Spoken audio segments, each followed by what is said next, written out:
मुझे भी काम पर अपने साथ लेकर जाए ना। नहीं मेरी बेटी, अभी आपकी मम्मा है ना, मेरे बच्चे घर में ही रहेंगे, मैं कर लूँगी, मैं अपने बच्चों के लिए कमा कर लाऊंगी। मम्मा चिड़िया अपने बच्चों को घर पर छोड़कर काम पर चली जाती है। मम्मा चिड़िया नदी में नाव चलाया करती थी और पक्षियों को नदी के एक तरफ से दूसरी तरफ लेकर जाया करती थी। कभी भैया, आपको कहाँ जाना है? मुझे सागर वाले जंगल की नदी तक छोड़ आए। आप नाव में बैठे, मैं भी उस तरफ ही जा रही हूँ। कालू कौवा नाव में बैठ जाता है। रानू चिड़िया अपनी नाव चलाती है। दोनों नदी के बीच पहुँच जाते हैं। कालू कौवा, जो काफ़ी देर से रानू चिड़िया की नाव हथियाने के चक्कर में था, बीच नदी के जाकर रानू चिड़िया से कहता है, चिड़िया रानी, अब कौन बचाएगा तुझे मुझसे? यहाँ ना कोई मदद करने वाला है और ना ही कोई देखने वाला। क्या क्या मतलब कालू भैया? मेरे पास कौन सा खजाना है जो आप लूटना चाहते हैं? तेरी नाव ही तेरा खजाना है। ऐसे कहते हुए कालू कौवा रानू चिड़िया को नदी में धक्का दे देता है और उसकी नाव छीनकर भाग जाता है। गोरी गोरी, आज मैंने चिड़िया का काम कर दिया। मैंने उसे नदी में डुबोकर मार दिया।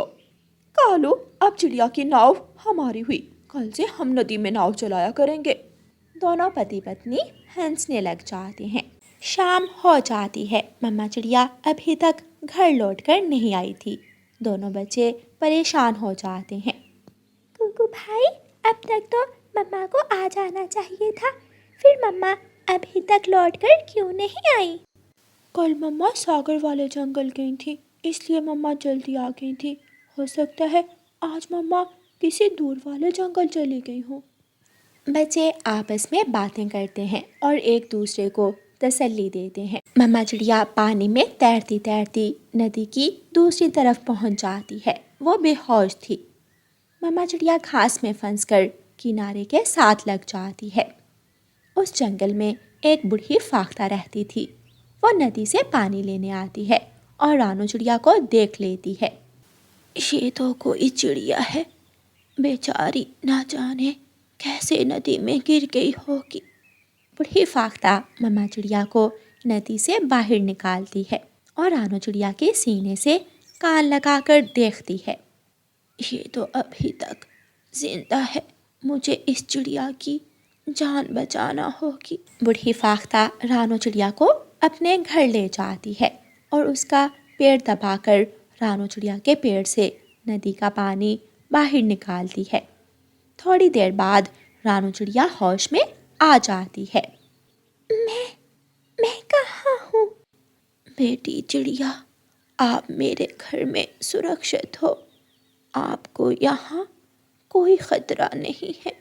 उस काले कौवे ने मेरी नाव छीन ली और मुझे नदी में धक्का दे दिया। चिड़िया रानी, वो तो अच्छा था कि मैं नदी से पानी लेने पहुँच गई, वरना आपको कौन देखता वहाँ। माँ जी, मुझे मेरे घर जाना होगा। मेरे बच्चे मेरी राह देख रहे होंगे। बेटी, अब आप ठीक हो, लेकिन रात हो गई है। मेरे ख्याल में रात को उड़ना ठीक नहीं है। आप कल सुबह अपने घर वापस चली जाना। मैं अपने बच्चों के बिना कैसे रात गुजारूंगी? मेरे बच्चे अभी छोटे हैं। माँ जी, मुझे घर वापस जाना ही होगा। रानू चिड़िया रात के समय ही अपने घर वापस उड़ती है। कुकू भाई, आप यहाँ आ जाए मेरे पास, आप यहाँ आकर सो जाए। कुकू थोड़ी देर तो चुप रहता है और फिर फूट फूट कर रोने लग जाता है। मुझे मम्मा पास जाना है, मुझे मम्मा पास जाना है। चुप कर जाओ मेरे छोटे भाई, मैं हूँ ना आपके पास। गुड़िया अपने छोटे भाई को अपने साथ घोंसले में लिटा लेती है। मम्मा चिड़िया अंधेरी रात में उड़ती हुई आ रही थी। उड़ते उड़ते मम्मा चिड़िया को एक पुराने और सूखे हुए पेड़ के तने के पास कोई चमकती हुई चीज़ दिखाई देती है। मम्मा चिड़िया वहाँ आ जाती है। उस पेड़ के पास कीमती हीरे और सोना पड़ा हुआ था। मम्मा चिड़िया ये सब देखकर हैरान हो जाती है। ये कहाँ से आया? क्या मैं इसे ले सकती हूँ? नहीं नहीं, ये मेरा नहीं है। मैं क्यों लूँगी इस खजाने को? तभी उस पेड़ से आवाज़ आती है। रानो चिड़िया, ये सब आपके लिए ही है। मैं कब से किसी ऐसे पक्षी की खोज में था जो मेहनती, ईमानदार और दयालु हो। अब तुम मुझे मिली हो तो मैं ये खजाना तुम्हें दूंगा। पेड़ भैया, आपका बहुत बहुत धन्यवाद। मेरे जीवन की मुश्किलें आसान हो जाएंगी। रानो चिड़िया खजाना उठाती और अपने घर की तरफ उड़ती है। मम्मा चिड़िया आधी रात तक वापस पहुंच जाती है। मम्मा चिड़िया दरवाजे पर दस्तक देती है। गुड़िया, गुड़िया बहन, बाहर कोई है? मैं हूँ मेरे बच्चों, दरवाज़ा खोले। कुकू और गुड़िया उछलकर उठते हैं। मम्मा, मम्मा, मम्मा, मम्मा। गुड़िया जल्दी से दरवाज़ा खोलती है और मम्मा चिड़िया जल्दी से अपने बच्चों को गले लगा लेती है। मेरे बच्चे। मम्मा, आप कहाँ चली गई थी? बेटी, उस काले कौवे ने मुझे मारकर मेरी नाव लेना चाही और उसने मुझे नदी में धक्का दे दिया, लेकिन ऊपर वाले ने मेरी जान भी बचा ली और मुझे ढेर सारा खजाना भी दिया है।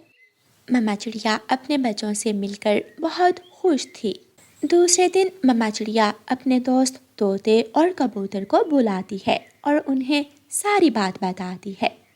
तोते भैया, उस कौवे ने तो अपनी तरफ से मुझे मार ही दिया था, लेकिन मैं बच गई। रानो चिड़िया, वो कौवा अगर आज आपके साथ ऐसे कर सकता है तो कल हमारे साथ भी उस कौवे को सजा देना ही होगी। नाव में बैठो, नाव में बैठो, उड़ने की मेहनत छोड़ो, 2 रुपए दो और नदी की दूसरी तरफ जाओ। नाव में बैठो, नाव में बैठो। गोरी गोरी, देखो तोता और कबूतर आ रहे हैं। वो हमारी नाव में बैठने के लिए ही आ रहे होंगे। तोता और कबूतर कौवों के पास आ जाते हैं। तोते तोते, तुम दोनों को कहाँ जाना है? झाड़ियों के पीछे से रानो चिड़िया ऊंची आवाज में बोलती है। काले कौवो, मैं बताती हूँ तुम्हें। तुमने मुझे मारना चाहा, लेकिन मैं बच गई। फिर तोता, कबूतर और रानो चिड़िया मिलकर कौवे की खूब पिटाई करते हैं। तोता कौवे और गोरी कौवी को नाव से बाहर निकालकर मारता है। छोड़ दो, मुझे छोड़ दो। पक्षियों, मुझे माफ कर दो। तोते और कबूतर, इन दोनों को अब छोड़ दो। इन्होंने जो किया उसकी सज़ा इन्हें मिल चुकी है। लेकिन ये कौवे अब इस जंगल में नहीं रहेंगे। निकल जाओ इस जंगल से, भाग जाओ, वरना बहुत मार पड़ेगी। काले कौवे काई काई करते हुए वहां से भाग जाते और पुराने और वीरान जंगल में चले जाते हैं। रानो चिड़िया जंगल की सबसे अमीर पक्षी बन जाती है क्योंकि उसके पास ढेर सारा खजाना था। प्यारे दोस्तों, इस कहानी को लाइक, अपने दोस्तों के साथ शेयर और चैनल को सब्सक्राइब करना बिल्कुल मत भूलना। आपका धन्यवाद। रानो चिड़िया अपने बच्चों पर गरम कंबल देती है और थोड़ी देर अपने बच्चों को बहुत प्यार से देखती है। मेरे बच्चे तो सो गए, अब मैं अपने बच्चों का दाना ले आती हूँ। जब मेरे बच्चे सोकर उठेंगे तो पेट भरकर दाना खा लेंगे। रानो चिड़िया अपना दरवाज़ा खोलती है और दरवाजे से सर बाहर निकालकर देखती है। ठंडी हवा और तेज़ बारिश सनसन कर रही थी। मम्मा चिड़िया हिम्मत से काम लेती है और उड़ती है। मौसम कैसा भी हो, ठंड हो, गर्मी हो, धूप या फिर छाँव, एक माँ को अपने बच्चों का पेट भरने के लिए काम तो करना ही होता है। सामने अपने घर की खिड़की में तोता बैठा हुआ था। रानो, रानो चिड़िया, कहाँ जा रही हो? तोते भैया, मैं दाना लेने जा रही हूँ, क्या आप भी जाओगे? नहीं, मेरे पास तो दाना है, मैंने दाना खा लिया है। उसी जंगल में एक कालू कौवा भी रहता था। कालू कौवा भूखा था। वो उड़ता उड़ता घने जंगल में पहुंच जाता है। बहुत मुश्किल है, बहुत मुश्किल है। ऐसे मौसम में दाना ढूंढना बहुत मुश्किल है। कालू कौवा सामने से रानू चिड़िया को आते हुए देखता है। रानू चिड़िया कालू कौवे के पास आ जाती है। कौवे भैया, क्या आप भी दाना ढूंढ रहे हैं? हाँ, मैं भी दाना ढूंढ रहा हूँ। रानो, मैं तो सोच रहा हूँ कि आज इंसान के खेत से दाना चोरी करने जाता हूँ। इंसान के खेत से चोरी? ना ना कालू कौवे, ऐसा मत करना। इंसान बहुत जालिम होते हैं, अगर पकड़ लिया तो बंदूक की गोली मार देंगे। मैं चालाक कौवा हूँ, मुझे पकड़ना मुश्किल ही नहीं बल्कि नामुमकिन है। मैं तो दाना लेने दूसरे जंगल जा रही हूँ, आप मेरे साथ आ जाएं। पेड़ पेड़ डाल डाल, मैं नहीं जा सकता। ऐसे कहते हुए कालू कौवा उड़ता है और इंसानों की बस्ती की तरफ चला जाता है। रानू चिड़िया दाना लेने दूसरे जंगल की तरफ उड़ती है। दूसरे जंगल पहुंचकर रानू चिड़िया को एक जगह एक पक्षी बैठा हुआ दिखाई देता है। चिड़िया उसके पास जाती है। भाई जी, क्या आप मुझे बता सकते हैं कि आप ये दाना कहाँ से लाए हैं? मैं तो बारिश में उड़ती उड़ती थक गई हूँ, लेकिन मुझे कहीं से भी दाना नहीं मिला। चिड़िया रानी, वो सामने एक गुफा है। गुफा में इंसानों का रखा हुआ अनाज है, तुम भी वहाँ जाकर अनाज ले सकती हो। धन्यवाद भाई जी, आपने तो मेरी मुश्किल आसान कर दी। रानू चिड़िया उड़ती है और गुफा की तरफ जाती है। गुफा में अनाज की पुरानी बोरियां रखी हुई थीं और पास कई सदियों पुराने इंसानों के कुछ ढांचे। शायद वो अनाज उन्हीं इंसानों ने अपने लिए जमा किया होगा, लेकिन वो उस अनाज को खाए बिना ही गुजर गए। ये बहुत दुख देने वाली बात है। किसी वक्त ये इंसान बहुत ताकतवर होंगे, लेकिन आज इनकी हड्डियाँ भी गल गई हैं। रानू चिड़िया ज़्यादा देर वहाँ रुके बिना अपना भोजन लेती है और वहाँ से वापस उड़ती है। बारिश की बूंदें रानू चिड़िया के चेहरे से टकरा रही थीं। रानू चिड़िया थोड़ी देर बाद रुकती और अपने पंख फैलाकर पानी गिराती और फिर से उड़ती। गुड़िया बहन उठे, देखें मम्मा घर में नहीं है। गुड़िया भी उड़ जाती है। कुकू भाई, मम्मा हमारे लिए दाना लेने गई होंगी। लेकिन बाहर तो बहुत तेज बारिश है। खिड़की से बाहर देखते हुए कुकू ऐसे कहता है और दूर से अपनी मम्मा को आते हुए देख लेता है। मम्मा मम्मा, गुड़िया गुड़िया बहन, मम्मा आ गई है। मम्मा चिड़िया घर पहुंच जाती है। वो अपने बच्चों को दाना देती है। मेरे बच्चे सोकर कब उठे थे? मम्मा, हम तो अभी थोड़ी देर पहले ही उठे हैं। कालू कौवा किसान के खेत में बैठा मकई की फसल खा रहा था। कालू कौवा अपने ध्यान बैठा हुआ था कि कालू कौवे का पाँव एक जाल में फंस जाता है। जाल जाल, यहाँ तो जाल है, बचाओ बचाओ। लेकिन वहाँ कोई भी नहीं था जो कालू कौवे की मदद करता। मैं क्या करूं, मैं जाल में फंस गया। अगर मैंने चिड़िया की बात मानी होती तो अब मैं इस मुसीबत में ना फंसता। कौवे की किस्मत अच्छी थी कि कबूतर वहाँ से गुजरता हुआ कालू कौवे को देख लेता है। कालू कौवे, तुम बारिश में यहाँ क्या करने आए थे? कबूतर, मैं किसान के खेत से मकई चोरी कर रहा था कि मैं जाल में फंस गया, मुझे बचाओ। शोर मत मचाओ, आराम से खामोश होकर बैठ जाओ। अगर रस्सी हिली तो किसान को पता चल जाएगा कि उसके जाल में कोई है।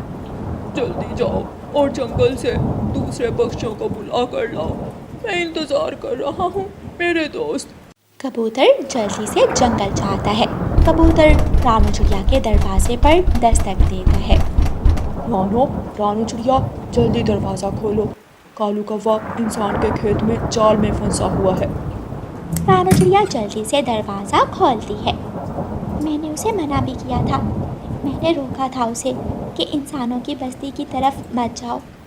मैं भी तो गुफा से दाना लाई हूँ, वहाँ और भी दाना था, लेकिन वो हमेशा चोरी करता है।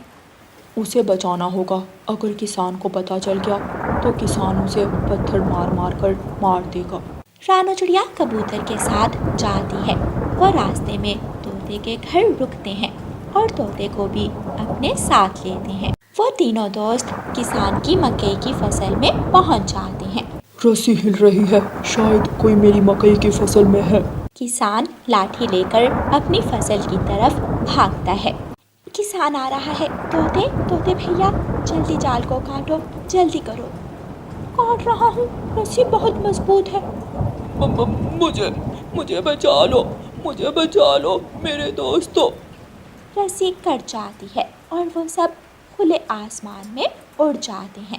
रानो चिड़िया अपने सभी दोस्तों को साथ लेकर उसी गुफा में चली जाती है जहाँ से वो अपने लिए दाना लाई थी। कव्वे भैया, ये देखें, यहाँ इतना दाना है कि हम बारिश के दिन आसानी से गुजार सकते हैं। आइंदा कभी भी किसान के खेत में मत जाना। मैं भूल गया था, मैं तो मरने वाला था आज। कालू, अगर दोबारा कभी तुम जाल में फंसे तो मैं रस्सी नहीं काटूंगा। रस्सी काटना कोई आसान काम नहीं है। फिर कालू कौवा अपने दोस्तों से वादा करता है कि वो दोबारा कभी बुरे काम नहीं करेगा। वो सब थोड़ी देर गुफा में बैठकर बारिश का आनंद लेते हैं और फिर अपने अपने घरों को उड़ जाते हैं। प्यारे दोस्तों, इस कहानी को लाइक, अपने दोस्तों के साथ शेयर और चैनल को सब्सक्राइब करना बिल्कुल मत भूलना। आपका धन्यवाद।